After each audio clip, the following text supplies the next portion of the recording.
Good day. My name is Dylan, and I am coming to you live from the Codename Entertainment streaming studio in sunny and beautiful Victoria, British Columbia, Canada.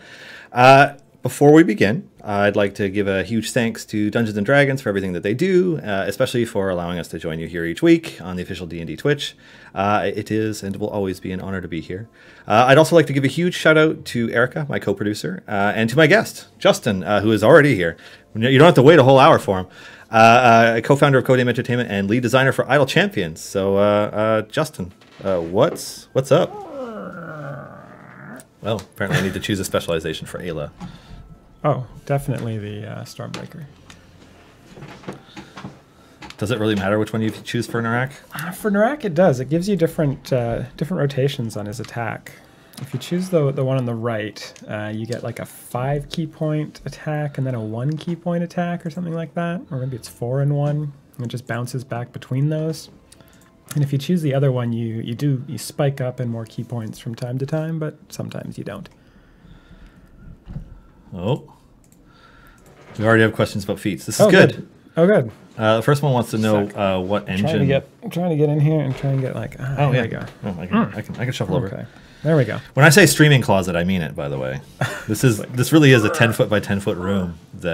Normally we use it as a freezer, which is why I'm wearing a hoodie. There's some meat thawing right over here, and it's ridiculous. Yeah. Puchan, I'm not sure if I'm saying that right, wants to know what engine the game is made in. Well, that depends on where you're playing. If you're playing on Steam, or if you're playing on a console or a phone or tablet, it's in Unity, which is really nice for cross-platform stuff. Makes it very easy for us. And if you're playing on the web, on Congregate or our own website or Armor Games, then it is in WebGL. So we just completely rewrote the engine in WebGL, and that was fun. But it's there. People are playing it. Yeah, it works. It works well. Sometimes it actually seems to work better than the Unity one, depending on sort of what your setup is. So there you go. Can you give me an example of what works better on one platform versus the other? Some of the stuff just runs a little bit better, and then there are kind of different sort of memory-ish issues between the two. So there are some memory leaks in Unity that we just don't have any control over. Some of the texture allocation stuff. And in WebGL, I guess the framework we're using for that is just a little bit more reliable. So what you gonna do?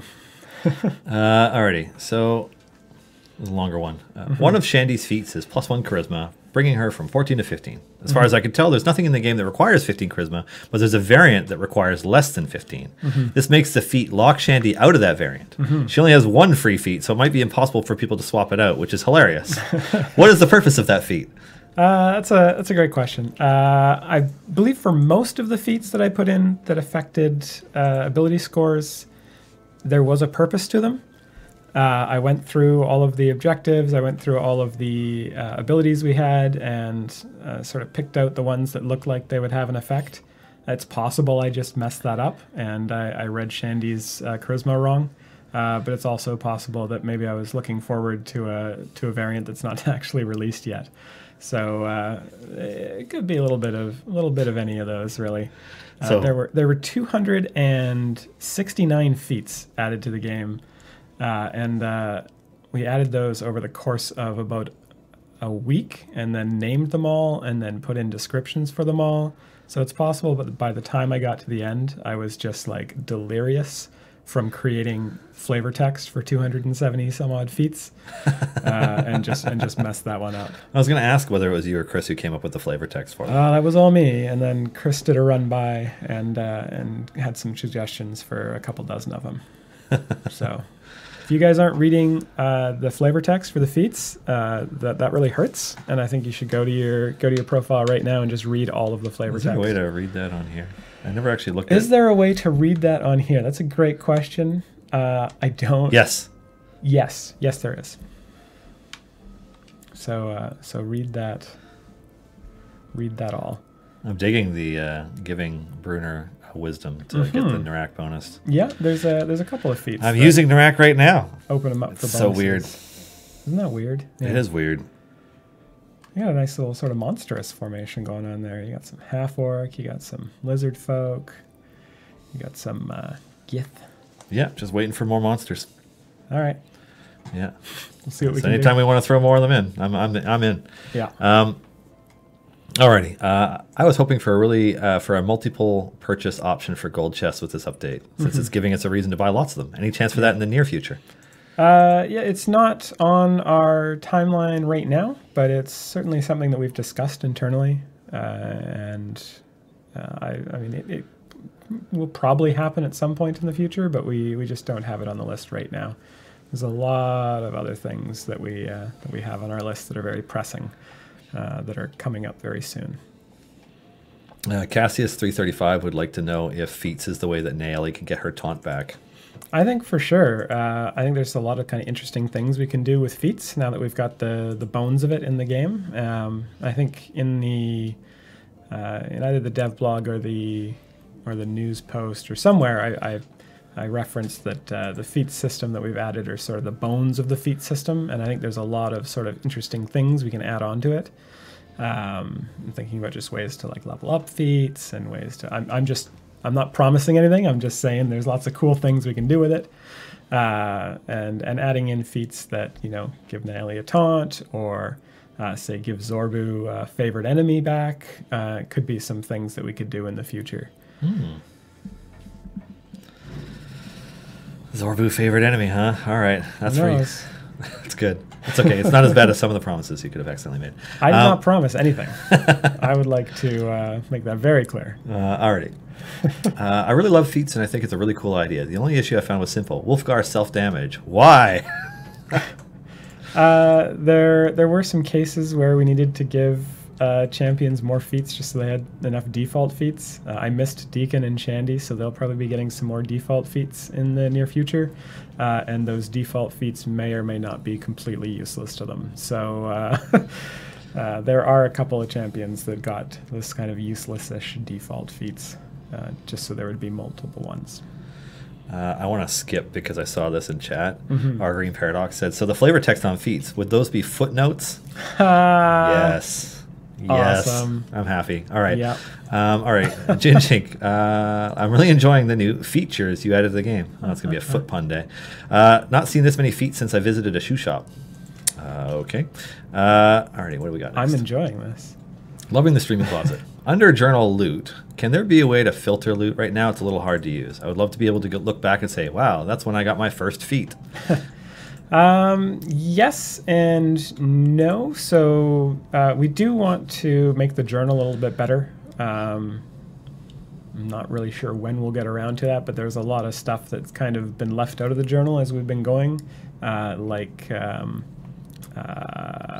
time gate pieces don't appear in the journal yet. And obviously a way to filter the journal and search the journal, all that stuff would be really nice to do, but we just don't have the time to do it right now. And then the other part of the thing is we only actually keep about a month's worth of detailed play history. So once we were about a month away, the journal wouldn't be able to go back any further. So if we get a month away from when feats are released, and even if we had the ability to filter, you wouldn't be able to go back and find your feat if it was more than a month ago. So it's one kind of limitation of the journal. The play history those are some of the biggest tables that we hold on to. So we hold on to them as long as we can, but eventually we got to delete them to make room for more. Alrighty. So Mage Pie would like to know, for feats that boost formation abilities, is the bonus applied to the base value or after equipment bonuses? So anything that boosts formation abilities is based, or is basically functions the same way as equipment bonuses or upgrade bonuses. So for some abilities that applies before stacks, for some abilities that applies after stacks. In general, it's going to be after stacks. There are a few abilities still left that apply upgrades to pre-stack values, and we're sort of starting to weed those out as we go, just because they're a lot easier to balance when we don't have to do that kind of stuff. How many players have managed to obtain all of the feats so far? Has anybody? I don't know. to be honest. There's got to be somebody who gem farmed enough gems to purchase Probably. everything. I mean, the number of chests you have to open is pretty massive, right? Because it's on average 1 per 25 chests. I think there's 64. I think it took me chests, 100 chests to get my first one. Yeah, I think on average you're looking at like 1,600 or 1,700 gold chests to get all of them on average. It could be more. It could be 2,000, 3,000 for some people. It could be 1,000 for other people. It's pretty possible that someone's gotten all the feats at this point, but it's certainly not something we're expecting regular players to be able to do right away. I think this question might actually be a David question. Somebody wanting to know if they can control the intervals with which familiars use ultimate abilities. Yeah, I mean, there are some familiar updates that we'd like to do, like letting you place a familiar on a specific ultimate. And I could certainly see that would be like version 2 would be placing on a specific ultimate, maybe version 3 down the road would be like setting how often they click the ultimate, just in case, I guess, you want to line up all your ultimates and just do them all at once, I guess would be the use case for that. Mm-hmm. So set them all up to use them on the longest cooldown. But yeah, nothing like that in the immediate future. So this is an interesting one. And this question comes up often enough that we probably should address it. Will you ever consider getting rid of the pay-to-win aspect? Or am I in the wrong channel asking for such things? Well, I guess if the question is, are we ever going to get rid of things that you can buy? The answer is definitely no, because we need that money to keep the lights on in here and keep the freezer, running. Like, fridge compressors aren't free. Mm-hmm. But we try to keep a good balance between sort of being able to buy power and being able to farm that power up naturally, and we try not to do too much that you can't just get by playing. Really, golden epics are really the main one, and then some familiars obviously as mm-hmm. well. But we try to keep our pay-to-win aspect to a minimum. And something we are consciously thinking about as we design the game and as we design new systems and whatnot. Yeah, so. I feel like as long as there are players who are able to complete all the objectives and unlock everything in the game mm-hmm. without paying for it, that the argument that the game could in any way be pay to win is kind of weak. Mm-hmm. You just pay for things to go faster. It's really that's what we try to strive for, is just pay for faster progress, not pay for progress you can't get otherwise.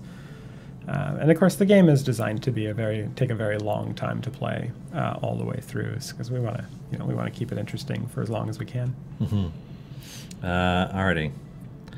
Any chance for a UI interface more akin to the collection screen on PC for feats? Mm-hmm. Reviewing them all on PC is rough right now. Yeah, I actually want to redo the collection screen to actually have more information on it, not just loot. And so I think when we get around to that, that'll be part of the new collection screen, is like a feats section and maybe an adventures section and a champion section, and just being able to see all your progress bars in one place. Eric Remy Jordan would like to know if Idle Champions is doing anything cool at PAX West. I've heard that Idle Champions is working on some really cool stuff for PAX West, but I actually don't know all that much about it. But I think you might know something about that. Yeah, I do. Some of it we can't share yet because we're still trying to make sure that we can make it happen. But yes, we have a booth. It'll be on the sixth floor, booth 7301, which is going to be near the PAX 10 showcase. We'll see how quiet that corner is. It might be a loud corner. It might be a quiet corner. I don't know yet. It's going to be a loud corner. I will find out when we're setting up, because that's when people do testing of their speaker systems and stuff. So we will be there. We will be there all weekend. We'll be doing caricatures. We will be giving away things that we only give away at PAX, at least for the near future. And I have a bunch of other stuff planned, but expect us to start announcing that like mid next week onwards. Because we are doing a lot. We have a lot planned. That is coming up quickly. Yeah. Yeah. Alrighty. Why do so many of the feats have inspiring leader? Naming issue? So when we looked at when I looked at the 269 feats that I had to name, I figured I was not going to give every single one of them a unique name because that is ridiculous. So what we did was we just classified them kind of by group. So all of the ones that increase global DPS have similar names. All the ones that increase stat abilities have similar names. Health have similar names. Healing have similar names. Mm-hmm. And then for self-damage, I classified them by melee, ranged, or magic, and gave those similar names. And then the only ones that actually have unique names are the ones that affect formation abilities. Specific abilities, yeah. Yeah. So basically, if the 2 feats have a similar effect for the champions, they will have the same name. Or if they have the same effect, they'll have the same name. Is basically how we ended up doing it. Alrighty. This one's from Giant Dwarf. I love feats, and they help bring more of a D&D feel to things. We've asked for stat mods before, and we're told never going to happen. Curious as to why the change. Well, I don't know who said never going to happen in cap. I don't know who you asked that question and somebody like yelled out never going to happen. That sounds like a Dave thing, actually. But no, I mean, he does like saying that. I don't think that was ever something that I had in my mind is never going to happen. But I mean, I will say that like the game is evolving all the time, and the way that we look at it is influenced not only by how we're playing it, but also how we see people playing it, and what we see in other games, what we see in some of our other games as well. And so feats kind of came from the idea that we wanted to sort of have a little something that players could use to customize their characters, similar to kind of how we did Zorbu with his new lifelong enemies, and Black Viper having a permanent red jewels effect. So feats kind of grew naturally out of that kind of stuff, and putting stat mods on them was just kind of interesting to unlock different champions in variants, and to unlock different champions for use with like Hitch and Zorbu and all that stuff. So yeah. Did you consider having any that minus an ability score to make them relevant for something? I've thought about that, and I think if we ever do a champion that's like only champions of like a low number strength or con or something like that are affected by an ability, I think I could see us doing that. For now, we're just trying to keep the number of feats a little bit on the manageable side, because I mean there's some champions that have 7 or 8 feats, some of them only have 4 or 5, so we'd like to keep the number of feats not too egregious right now, and so that's why we were kind of picky and choosy with the stat mods. That's why we didn't do any negative ones as well for now. So we have a question here from Creepy Monster 83. The designs of the Black Viper and now Zorbu, with the ongoing effects depending on how you use them, is fantastic and really rewarding. Any plans to give that concept to more heroes? Yeah, I could see doing more stuff like that in the future. We don't want to overload players with that kind of effect, because it does lead to some odd balancing issues where we have to kind of estimate a lower balance point to sort of start off, so that we can give you more power as you grow into that character and use their abilities. So it's a little bit funky to play with, but I could certainly see doing it more. I wouldn't expect it on every character, obviously. Maybe once in a while. Yeah, I think especially if you had it on too many characters, players would feel like they need to grind all these specific things all at the same time and just get overwhelmed by it, probably, right? Yeah, it can be a little bit overwhelming, and it can make it difficult to sort of estimate how powerful a character is going to be if you're not really sure where they're going to get to. That's why with Zorbu, all of his stuff sort of stacked additively, so that you got a good feeling for how powerful he was going to be pretty quickly, relatively speaking. Right, like you can grind up to 1,000 monsters killed or 10,000 monsters killed relatively quickly, and then you know that, going 10 times that is going to give 10 times of a boost, and going 100 times that's going to take 100 times as long, and so on and so forth. So you can get a feel for it.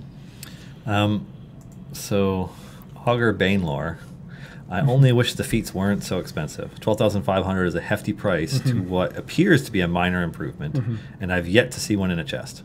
Yeah, so we priced feats as a very much an end game kind of thing that you would grind for, very much a gold or a gem sink as well as a chest sink. So we're not expecting new players to really be able to get too many of them. With that said, we do want to try and take some actions in the future to sort of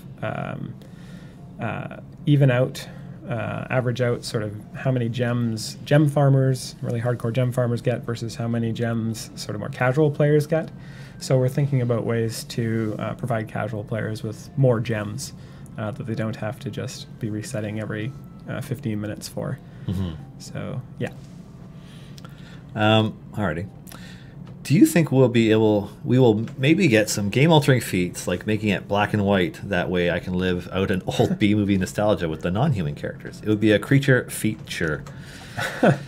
I haven't considered anything like that. I don't want to say never going to happen in all caps, but I can't see us doing something like that with a feat-like system. Mm-hmm. Yeah. Okay. The Giant Dwarf would like to know why we didn't use commas in the gem costs for feats. Oh, that's a good question. I don't actually know the answer to that. I noticed that as well, and then I saw how small the buttons were for it, and I was like, yeah, I'm not going to push this issue, but I will ask Jacob about that as well. Because I know there were some players who saw the number and read it incorrectly and thought they were 1,200 gems instead of 12,000, and maybe purchased more than they would have. Ooh. So we're looking. Obviously, we're going to help those players out, but yeah, adding a comma could help to alleviate those issues in the future as well. Mm-hmm. MagePie would like to know if there's a way to see how many of Gromma's spiked shell stacks there are on an enemy. We do not have a way to do that right now. It'd be a good thing to add, probably. Not really sure how we'd do it. It's a tough one. It's a shell and it gets spikes. It just gets more spiky. Yeah. Yeah. Scared Phoenix would like to know if there are going to be shiny feats. We don't have any plans right now to do shiny feats or golden feats or anything like that. We've kind of stuck to the rarity being the way that there are better feats. So the epic feats will be much more rare than the sort of ones from chests and gems, and they will cost more gems, or you have to buy them in a pack or whatever. Mm-hmm. But we haven't released any epic feats yet, so there's still time for all that stuff to change. But there's no plans for shiny or golden feats right now. Shiny and golden. No. Thanks to that potentially huge range that it takes for chest feat acquisition, why no pity timer? I don't really have a good reason we didn't do a pity timer. We just haven't. We just didn't. Pity timers. We don't really have a good system for pity timers in the game, I guess, is one thing. So it would have had to have been a little bit of custom code in our chest code, which scares me. The code that determines what you get at a chest is it's better than it used to be. Let's say that, but it's still not something I like to stick my fingers in very often. Justin, you just mentioned average players. Mm-hmm. What is actually considered an average player? It seems like many of the new mechanics seem to favor veterans. Yeah, an average player. I mean, I don't know if we have a specific definition of it. I consider myself an average player in that I haven't finished all of the variants yet. My item levels are like in the like 50 to 100 kind of range on most of my champions. And then a veteran player would be someone who's got the 500 to 1,000 item level range and all epics and all the shinies, and they're starting to hoard a lot of gems and chests. So if you still open your gold chests kind of as you go, you're probably in my kind of average player definition. But we don't have a specific sort of like you've got this much favor and this much stuff for that. Just watching Kron kill chickens. How come we don't have all of the achievements listed in the All Achievements tab? What? We don't? Yeah, why aren't all achievements listed in the All Achievements tab? I don't know. That's a good question. Is that a bug? Is that true? Maybe we can look into it. They should be. Mark can do that when he gets back. No. Yeah, I mean, the only ones that wouldn't be listed there are ones that are legacy achievements that you can't get anymore. But I think everything else should be in there. unless they're not for some reason. Esmeralda would like to know what to expect in the event that we can purchase epic feats for gems. What kind of cost is that going to be like? Yeah, we haven't really come to a final decision on any of that, so I don't really want to speak to it because I don't want to set expectations that end up being wrong. But one thing I will say about the feats that are purchased for real money is that we will be putting those into the store for gems, for some number of gems, at the same time that they come out for money, and they will stay in the store for gems even after they're no longer available to purchase for money. So you don't need to worry about saving up a whole bunch of gems and having those available on the weekend in case we do one in a weekend promo or like a limited time pack. So they'll always be available after they come out for monies. Okay. In a Grand Tour of the Sword Coast, any reason the quest variant On the Hunt is so difficult? It says difficulty easy, but that's full of lies and betrayals. Yeah, our difficulty things are kind of lies. They don't really work very well. They're just based off of your favor, and they don't take into account equipment or really equipment or the champions you have or stuff like that. Yeah. Reworking that entire difficulty system so that it gives a more reliable indication of how hard an adventure would be is something I want to do, but I need to figure out how to do it. But yeah, I think On the Hunt is one of the, if not the hardest variant that we have right now, just because it gets you down to like 1 or 2 character slot or formation slots available. Which one is that again? It's the one where as you go, your slots get replaced by rangers. Who just yeah, yeah, that one sucked. Yeah, Yeah, it's a tough one. you have to pick your best combo of like 2 characters or something, and then hope that they can make it. Yeah, maybe there's a weekend buff for one of them or something. Puchan would like to know when the new adventure is coming. So I am not sure. I mean, we did some new adventures yesterday, but I assume you might be referring to a new campaign, which would be something that probably mirrors the upcoming D&D official campaign that's coming out. And we do have plans to do one of those. I just don't have a specific time. I think we're trying to get it out around the time of the book launch, but I don't know where we're at with that. Yeah. So, Chris is trying to fit it in the schedule, last I checked. yeah. And that's what we know. There will definitely be one, probably sometime in September, Mm-hmm. but I can't give any guarantees or details on it. Yeah, there's some interesting discussions behind the scenes related to that too that may or may not shuffle it around a bit. So it's coming. It's definitely coming. Definitely. But not so early that it will potentially spoil anything for anybody. So Yeah. Is there a way to go back to the first area when using the gamepad UI apart from manually holding the right stick for a long time, like shift clicking the arrow on PC? I don't think there is, no. Sounds like a great suggestion for the Dave or Mark. No, we'll just make a long Peter? David list for right when he comes back and be like, here you go, Dave. This is all the stuff that you said you would do for sure. All right. Okay, so why no pity timer for Shiny 2? After a point, Shiny drops and feats will be the only sense of personal progression for players. However, thank you for the Shiny duplicate fix. You're welcome for the Shiny duplicate fix. FYI, if the Shiny duplicate fix applies to you, you're not an average player. So there's another mechanic we use for average players versus veterans. We didn't put we don't have a pity timer on Shinies just because originally they were just kind of a random progression. It does seem that players are thinking of them more as an end game progression mechanic at this point. So I could certainly see that changing, or the pity timer on them changing at some point. But right now they're very much intended to be a very, very, very, very, very rare, very random, tiny little progression bump. So they're not intended to be part of the primary progression. But if players are starting to consider them as such, then we may start to look at making those drops a little bit more reliable. I mean, still very, very, very, very rare, of course. How do we test out new features?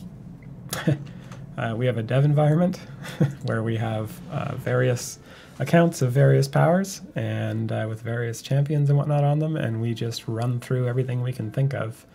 Unfortunately, we're not quite big enough to have like a full-time tester on staff, So it's kind of the individual developers test out their parts as they go. I do a pretty big test pass. We come up with a bunch of test cases and run through those. But we're not quite at the point where we have enough content going through to have someone working on that, 7 or 5 days a week, 40 hours a week, whatever. So it's really up to the individual developers and myself to test everything. Sometimes we miss some stuff, but I think we get most of it. Alrighty. Are there plans to improve the UI for phones?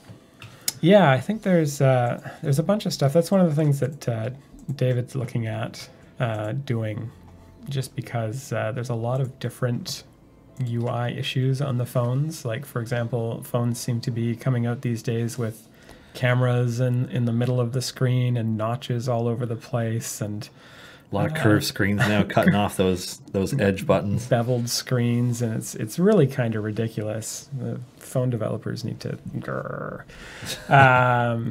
But we are sort of working through those issues, and then as we go, we're also looking at just usability on the phones and making sure that it's as usable as it can be.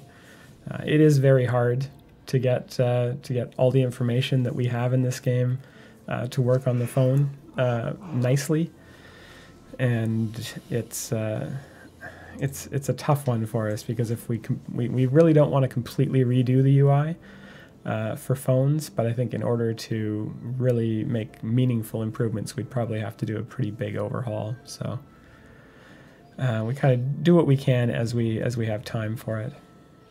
Are there any plans in the future for feats to be a possible reward from events?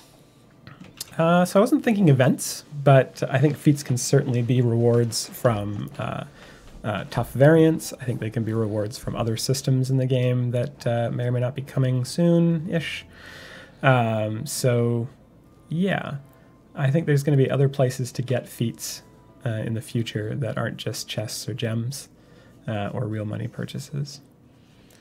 Cassius 335, bringing up something that assigning feats made me notice. Why do all of the non-tanks have a base overwhelm of 5, regardless of race or class? You'd think there'd be some 10s and a few 15s in there. For example, what's Archon putting in his breakfast that Donar isn't? Oh, wow. Souls. Yeah. I don't know if you've seen Joe versus Ryan. But that's not fair. No, I'm just. I think Ryan might be taller than Joe, actually. Really? Ryan is really tall. Wow. Yeah.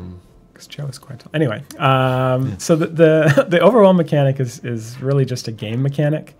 It doesn't really, we don't really track it to race or class or the amount of armor someone is wearing or anything like that. So it's really just about, if you put that person at the front, how quickly will they get killed, based on sort of game balance more than how they look or how much protection they actually have. But with that said, it's something that's always evolving, looking at that overwhelm point. So it could be something that we could, give people who are in big bulky armors a little bit more overwhelm. We'll see. This is the first time I've seen the Orc War Wagon. Oh yeah. Yeah. Huh. It's a cool monster. Kind of rolls forward. I can only imagine how much of a pain in the butt it is to get them to throw the spear from the right spot, given it's a bunch of orcs in the back of the wagon. It's actually not too bad. We have some good stuff for changing where projectiles come from. I'll have to show everyone, do a stream sometime with the admin tools that we have, show them how we set up monsters and whatnot. 7 below. Is every stacking ability in game going to be a pre-bonus? Going to be pre-bonus. Yeah, so there, I guess you're referring to whether or not upgrades and equipment apply to the pre or post stack number. And there are very few number left of abilities left where they apply to the pre-stack bonus. It's something that we're trying to get away from. So it's very unlikely that there will be very many, if any, sort of stacking abilities that are buffed pre-stacks, because it's just it makes the balancing really hard. With normal abilities, we can do like a plus 100%, plus 100%, plus 200%, and it's very predictable.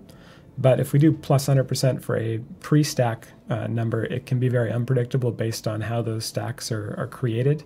Like, for example, you'll notice a lot of the buffs to Arcane's bulk up are very low numbers, like 30% instead of 100%, 200%. And that's because the way bulk up works is it is effectively a pre-stack bonus because it applies to each of the incoming abilities. Same with Deacon's stacks. Since he gets pre-stack buffs for his, the bonuses are like 20%, 15%. And that's just to try and keep that on par as much as we can with post-stack bonuses being like 100%, 200%. So we're trying to bring them all to post-stack just because it's more easy to grok. But we may leave a couple there if they're kind of interesting mechanics and whatnot. I think Nomad84 has been wanting to ask this question for a while because it's similar to one that comes up with me a lot, and I can't answer it as well as you can. Okay, so balancing a game with an ever-growing list of champions is difficult, I'm sure, and I'm interested in the general design philosophy / approach to this sort of thing. Do you know of any highlights / lowlights from the core champion balance update that influenced the Year 1 champion balance update, or anything from the Year 1 champion balance update Part 1 that changes the course of Part 2?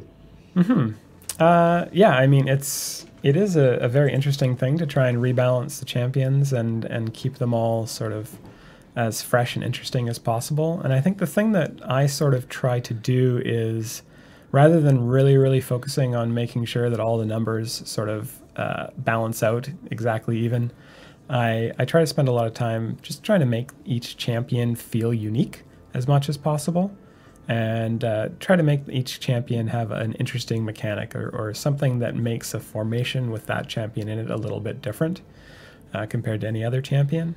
So like Arcane's a good example of where he's got a mechanic that's vastly different from anyone else in the game, and it makes it actually very interesting because when you look at an Arcane mechanic, when you look at an Arcane formation, it's very different from any other formation in the game. You've got guys buffing rows that looks like they shouldn't, and it all just works out somehow to actually give you a really good formation damage.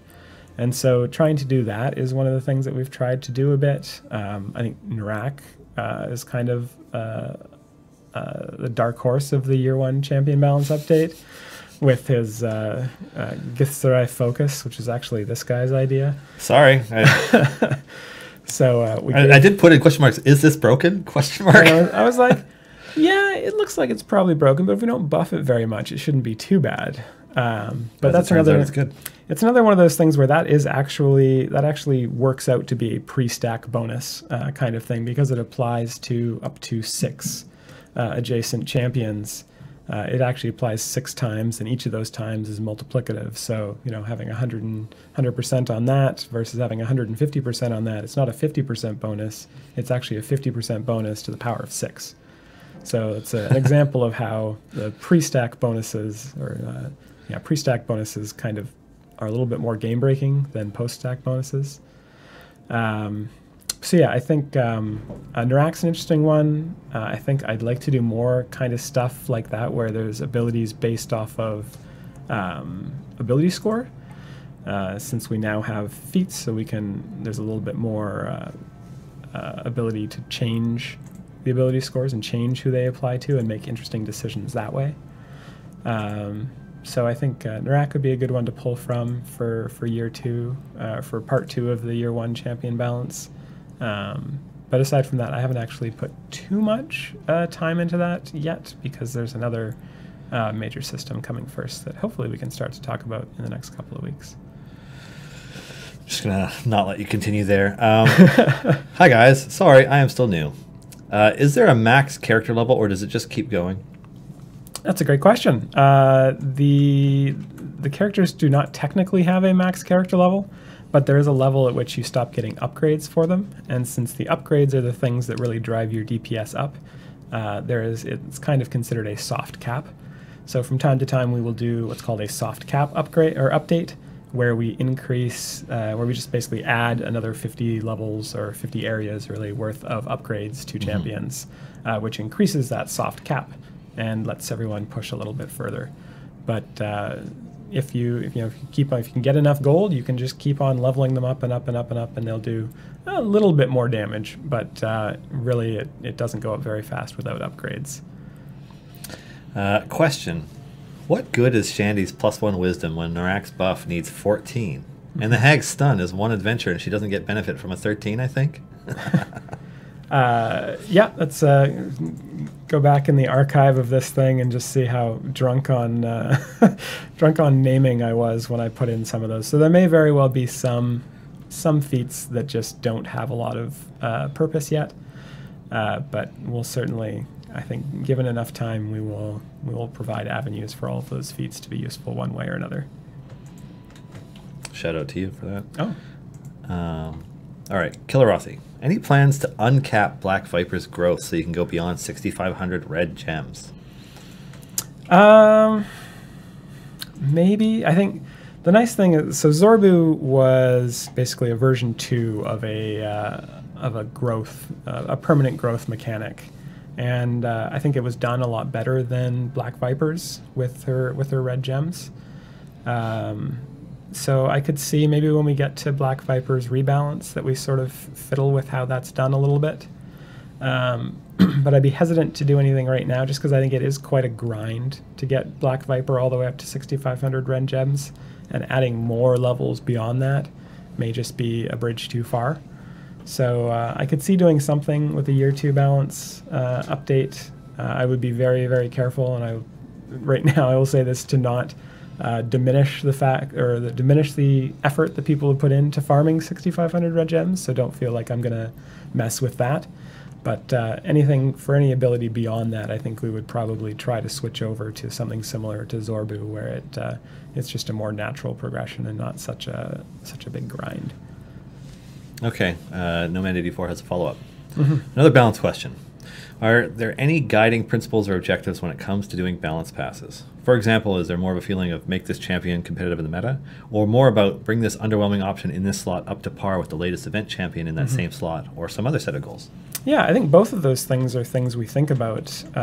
Definitely, we know that, like, in order for a champion to be successful, for us, it needs to be able to fit into the current meta.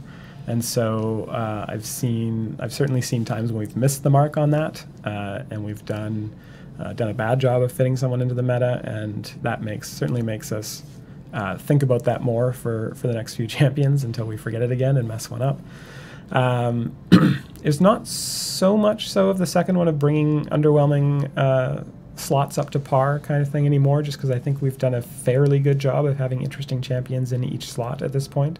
And so it's really just about making a new way to think about using your formation. One thing I will say that we do focus on trying to make less useful champions, or champions that aren't part of the meta, more relevant. So, I mean, that's especially true when we're doing the year 1 champion balance update. But even when we're creating new event champions, we're always thinking like, okay, who's going to work well with this champion? Is it someone who's already in the meta, or is it someone who's not already in the meta? And so we'll kind of take that approach, but that can actually be kind of dangerous, because if we do that too much, or if we focus too much on that, players just won't consider using the champion with those other ones that aren't in the meta, right? Because there's just so many champions right now that if we make a champion who like works really, really well with like someone who's not used very often, like Binwin, then people might not consider using that champion with Binwin because they just never think about the poor guy. So there's a balance there for sure of trying to make sure they fit within the meta, but also kind of change the meta a bit. And I'm a big fan of the meta kind of shifting every once in a while. Oh, and now we're talking. Alrighty. Any thought on being able to pause the game so that you could try different lineups and make optimizations? Probably not pause the game, but there are some thoughts on trying to make it possible to do what you're asking, to try different lineups and optimize and try out different champions and different gear levels and basically just create a little sandbox where you can mess around with formations to try and find a better one than what you have, and share them and do all sorts of crazy stuff with them. But that's a little bit down the road. I think we're better equipped to do that since the Bud update. That was sort of part of what we were doing that for, is so that we'd be better equipped to do a kind of sandboxy type system. But it's still a little ways out. It's still a couple of major features away. Do you plan on changing some of the stat buff formation abilities because many of the +1 intellect still wouldn't qualify for Dadius, for example? Mm-hmm. Also, why does Jarlaxle need more charisma? Some of those stat buff abilities are for variants and not necessarily for champion abilities. So I know we've got a bunch of variants that require a high charisma, a bunch of variants that require high intellect, and then, of course, as I've said a couple of times, a bunch of stat bonuses that just don't make any sense because it's just, yeah. Are there any hints or spoilers on Jim Dark Magic's skills and mechanics? Mm-hmm. So Jim is very Jim-centric. So I would definitely expect him to, if he provides any support, it's going to be kind of accidental. And he's also, I think, going to try and make himself the focus of any sort of formation that you have. And then also, I'm not really sure what more I want to say about him. Yeah, I mean, they only just announced him, like Mike talked about it on Tuesday. Yeah. And then they talked about it on the Table Talk yesterday. Mm-hmm. So, yeah, I mean, his week is coming next week. The Champion Spotlight's coming next week. So maybe we should make people wait a little bit. Yeah. Yeah. I will say that he's not the bravest champion in the world.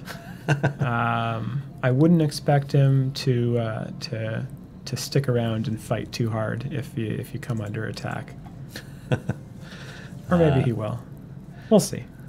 Crash Test Gremlin is our winner of this week's Who Is Going to Ask This Question First. Are we ever going to see any of the Critical Role characters in the game? We've already added a Critical Role character with Spurt, appearing in Critical Role as played by Chris Perkins. Yeah. But as for Vox Machina and the Mighty Nine, that would be awesome, and we would absolutely love to if the opportunity came up. And that's kind of where we have to leave it. Mm-hmm. Yeah.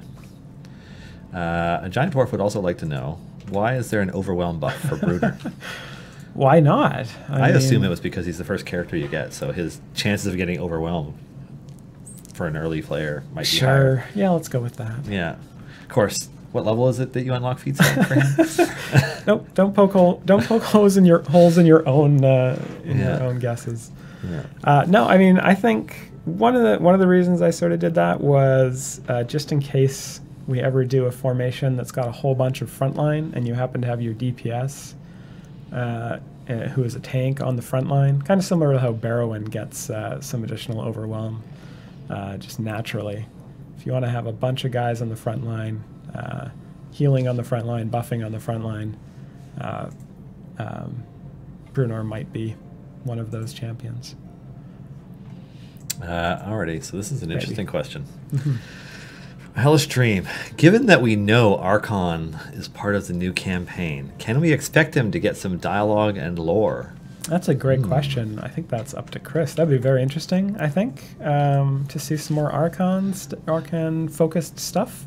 Yeah. But that's going to be nice try trying to get us to talk about the next campaign early. It's going to be up to Chris. Yeah. Yeah. Up to Joe. Expect to hear more about that as of whenever the street date is for Descent into Avernus. All right. If you're looking at expanding the feats feature, are there plans for the racial feats from Xanathar's Guide? Maybe. I think it's going to depend on what they do. Obviously, the feats aren't one-to-one with the ones that are in the Dungeon Master's Guide and Xanathar's Guide. And there's a few that are missing. There's quite a few that are missing, and there's quite a bit of a racial imbalance in the feats that are in those books. Like, I think there's like a bazillion for like Dragonborn and dwarves, and like you go look for ones for some of the other races, and it's like, oh, there's just nothing here that's like race specific. Although, if anybody's on D&D Beyond, I'm pretty sure it was actually D&D Beyond who put out an expanded list of racial feats to cover all the rest of the races. So, so that your Azamar can get a racial feat, which I don't think is included in Xanathar's Guide to Everything. Yeah. Oh, Lauren's in chat. Hi, Lauren. Yes, she can answer that question. But I'm pretty sure that there's expanded racial feats on D&D Beyond. Yeah. But not in our game. Psionic Plant Champion when? That's a great question. Did you take a look at that? No. I posted it in the thing. One of our players took the time to like fully concept a character that is a living psionic tree, like a treant. I'll have to look at that. Yeah, it's neat. Yeah, that player. And then the other cool one was one of our players actually took our opening adventures and tried to turn it into a module. Oh, yes. Like a D&D module. I did see that. Which is, yeah, it's neat. I haven't had a chance to read through it all, but it's very cool that it's there. Very cool. Will there be something like ACK Inc. Sea Trials? Sea Team Trials? Yeah. Yeah, I think the player response to the C Team challenges were really almost universally positive. So I can definitely see us bringing something like that back. We've got some plans to bring something like that back in one way, and then I think there's some other ways we can bring it back as well. So I know I'm being very vague right now, but yes, I guess is the answer. The soon, in terms of the soon, I would say sooner than when we just say, yeah, eventually, but not as soon as feats came out like next week after we said soon. So somewhere in there, between next week and forever. Is there a way to uncouple the UI from the speed up effects, make some of the stuff tougher, especially on the gamepad UI? Yeah, if there's a specific thing that you think needs to be broken away from the speed effects, just send us in a ticket and we can take a look at it. I think when we did our initial pass on speed potions in the console UI, we unhooked some stuff, but we didn't go too deep into that. So if there is something specific that you're not seeing that you think should be, then by all means go ahead and send us in a ticket. Can we get an upside down parrot as the next companion, please? I think they mean familiar, but yeah. I like that like bug. A Monty Python type thing? No, that we had that bug where for a while all of our familiars or all of our birds. distractions were upside down. Yes. That was so weird. That was hilarious. I thought it might have been a Monty Python reference, but that parrot looked pretty alive to me. Shatterhand, could it be allowed that we can level up characters and pick up all of the generic upgrades and only choose the specializations as needed? Currently, later levels are locked behind the specialization choice. Yeah, we're probably not going to allow that, and the main reason is that for some of the champions, the specialization choice actually unlocks some of those upgrades. So if you were to get some of the upgrades, they'd be applying to an effect that you don't have yet. And who knows what kind of zany craziness that would cause. So yeah, probably not going to do that. You'll still need to pick the specialization before you can move forward with more upgrades. All right, Dragonbait and Alcoria Stone Marrow seem to be really far off in the distance. Any plans to get them out before the end of the year? Unfortunately, right now my plans only go forward about a month because I'm really backed up on certain things that we'll talk more about in the next couple of weeks. I would say if either of them come out before the end of the year, it'll just be one of the two. We definitely wouldn't get either of them or both of them out by the end of the year. So maybe one of them, but I can't promise anything at this point. Sorry, I know it's a crappy answer, but it's the truth. Alrighty, Shatterhand. Any plans to update older creature models? The Fanged Mimic boss looks fairly low resolution, or maybe my eyes are playing tricks on me. Yeah, so one of the things we do with bosses is like we actually bump up the bosses by 1.5 times, and it really it annoys our artists because it makes it look kind of blurry. But it also makes them stand out a bit better.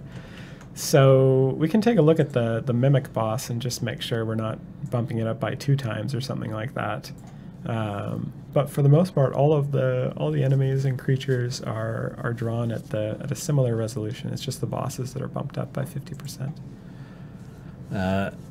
Should we expect another Kobold champion soon to make Spurt's chest feat more worthwhile? I think definitely we'll see some more Kobold champions in the future. We had people asking for Meepo not that long ago, which is funny to me because Meepo is such a throwaway character.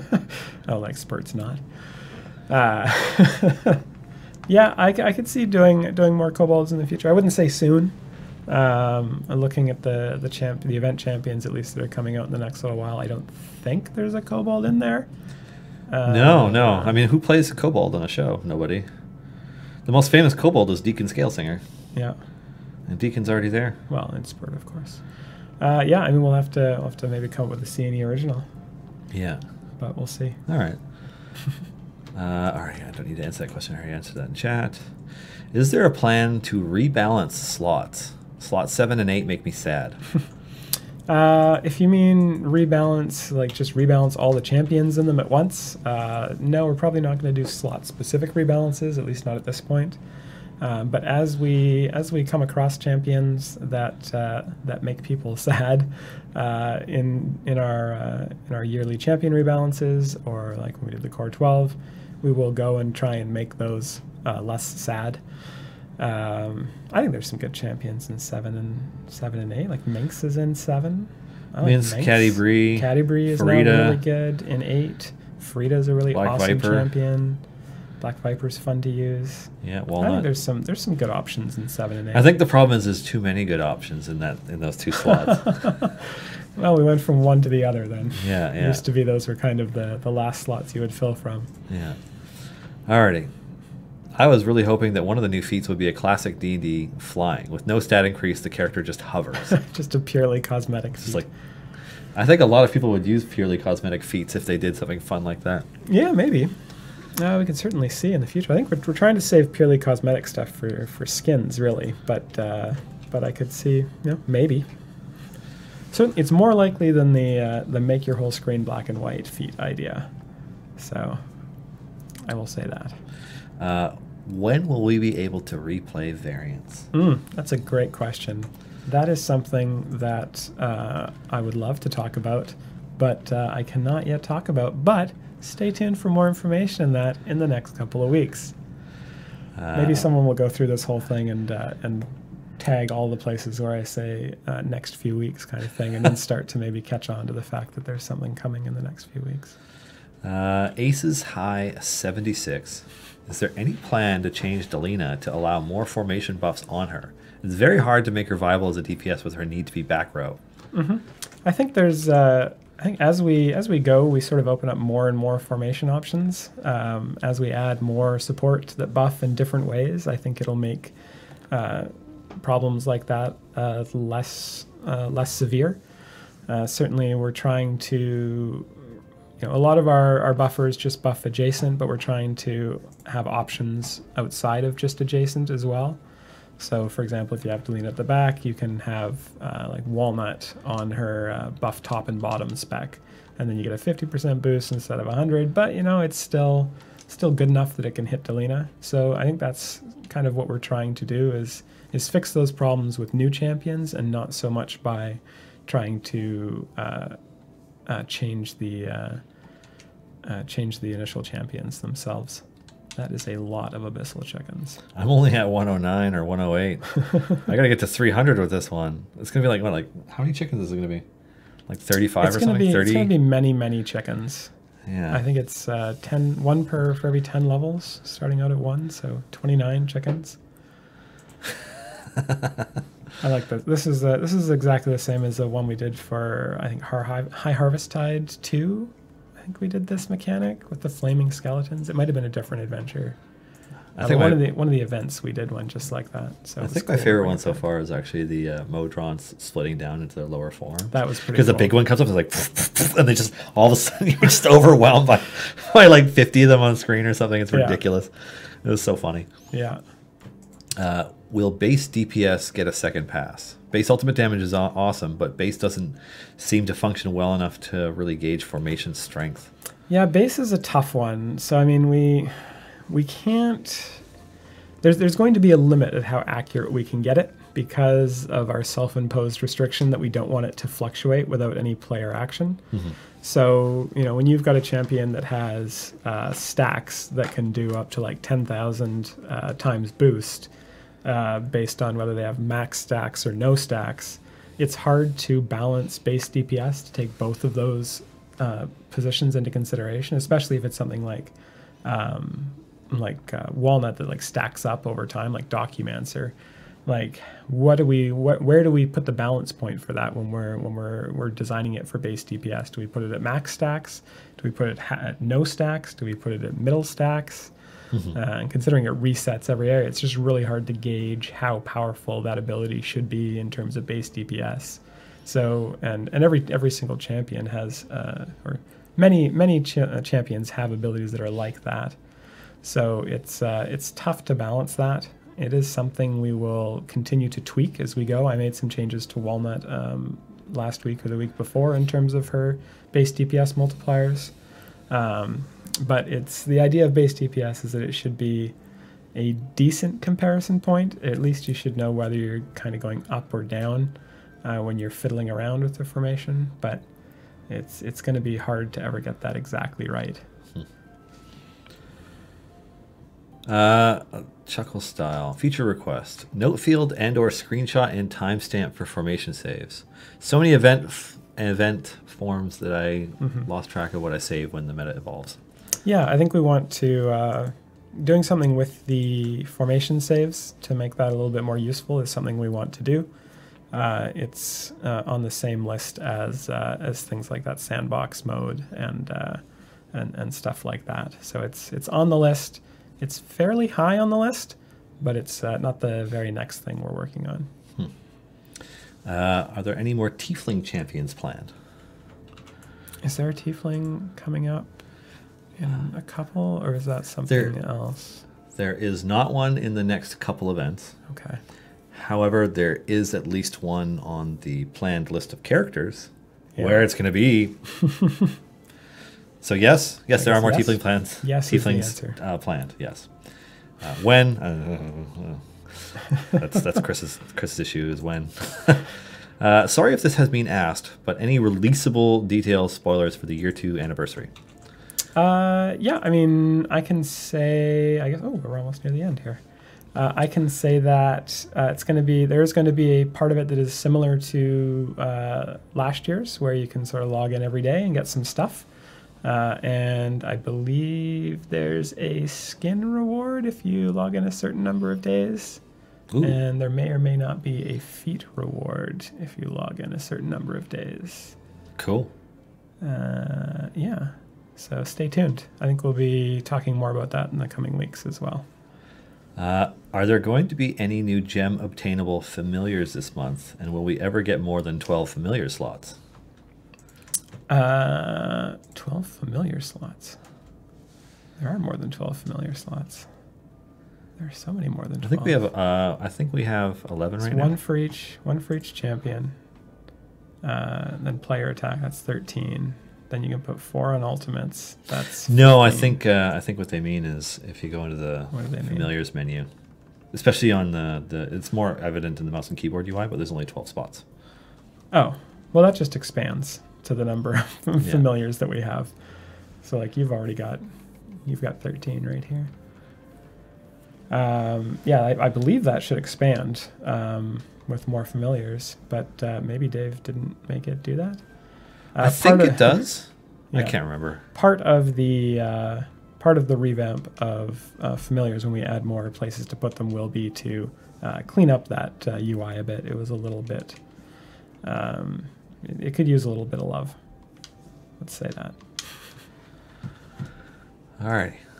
Light at the end of the tunnel, Justin. We're almost there. Any word on time gate love? I'm sad there are some champions I've gotten from them that were not able to get fully geared because of gold chests being one item sometimes. We are. We've been talking internally about expanding time gates to provide more options. So like 5 options instead of 3. And then we've also been talking about ways to have time gates be a little bit more rewarding. With that said, there are some other systems that we are working on for gearing up event champions outside of their events for freeze. So stay tuned for more information on that kind of stuff in the next few weeks. Question for Justin. Mm-hmm. Who is your favorite champion or champions in terms of mechanics, how they function? Mm-hmm. I mentioned earlier Archon. Usurp power. Archon the Cruel. Yeah. I think he's got really one of the coolest mechanics in the game with the Usurp power, just because of how it totally flips formations on their heads and makes a formation with Archon in it looks completely different from any other formation. And I think if you don't really know how Archon functions, when you look at that formation, you'll be like, this formation is stupid. But it's actually really, really cool. So I really enjoy that mechanic. I personally just use Minx for everything because I'm like old school. I love Baldur's Gate, so Minx His cleave is fantastic too. Because things group up on Naily. Minx like kills them all. Yeah. Yep. Can we separate Shandy's dash cancellation when the formation gets attacked and the power-up mechanics that attacking can cause? It hurts me so much when I slow down because a skeleton does 4 damage to my tank. I don't think we have any plans to do that right now. I know there may still be some issues where ranged monsters are attacking more quickly than they should be. The intention right now is that ranged monsters will not attack for at least a second after they finish spawning, which should give you enough time for your champions to jump out and knock their skulls off. But there may still be some issues with that, so we'll continue to look at that and fix that if we can.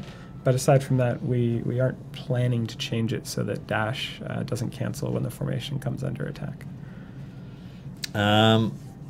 All right. Last question. I love the way you've addressed player requests with champion abilities such as Deacon's confidence in the boss and Shandy's dash. Is this a strategy for addressing player requests you plan to continue? And if so, are there ones you would like to see or could see being added in the future? Mm-hmm. So I assume this is just about speed up mechanics, basically. And yes, I think we want to provide those kind of speed up mechanics. We've got a couple other champions that have speed up mechanics that aren't really working the way we want to. So I think I could see in the future us fiddling with Minx and see us fiddling with Xander to try and make their speed up abilities a little bit more competitive with the other guys, with Shandy and Deacon. So yeah. I'm just double checking because sometimes literally just the question the giant dwarf asked. Yeah. Sometimes the one that sometimes the ones that are for you get stuck in mine, like this one.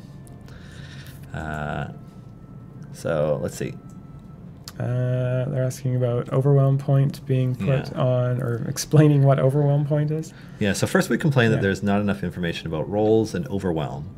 Later we complain that we have no idea what overwhelm is because it's not explained anywhere in game. Mm-hmm. Any hopes that a detailed FAQ will show up in game, or in the case of the overwhelm information, just maybe simple hover text or something like that? Yeah, I think one of the things, so putting the overwhelm point and putting the rolls in there was kind of a bandage, just because we wanted to put overwhelm feats and we wanted to be able to see what your overwhelm point actually was, and then rolls was something that was pretty easy to sneak in at the same time. So what we actually want to do there is do sort of a complete rework of the profile so that it's a little bit, it focuses on the things that are more important, whereas right now it's a little bit more patchworky. So when we do that, I think what we'll look at doing is doing like a mouse over or an FAQ or something there. Apparently our stream is cutting in and out. Oh. We're not losing. No, yeah, we did. Oh, no. We dropped frames. We've dropped so many So that frames. might have been our upstream. I'm going to blame Peter because he usually likes to make builds when I'm on stream. I'll go out there and yell at them right now if you want. Well, you can, because that's the end of your questions. Okay. So, yeah. we're gonna drop all these frames, and when they come back, I'll be gone. So yeah, it's not still dropping womp them, womp. but No, it is. no, it is still dropping them. Oh shit! So that might be the end of our stream. So thank you for tuning in, everybody. I don't know what the issue is. And this is an hour earlier than usual, so maybe what we will do is we'll find some other way to give away the last group of supply chests, because apparently our video is no longer being outputted to Twitch. Yeah, it just kind of froze out.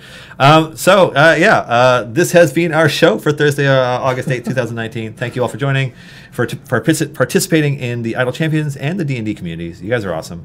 This show exists because of a number of amazing folks behind the scenes, including my co-producer, Erica, as well as our partners at Dungeons & Dragons, Greg, Bart, Pelham, Allison, Shawling, and Lisa. I believe Allison just went on vacation, so have a great vacation. Welch's Game Juice is up next, followed by a show about a bunch of nerdy-ass voice actors playing Dungeons & Dragons at 7. So take care, everybody, and have a wonderful weekend. Bye. Cheers.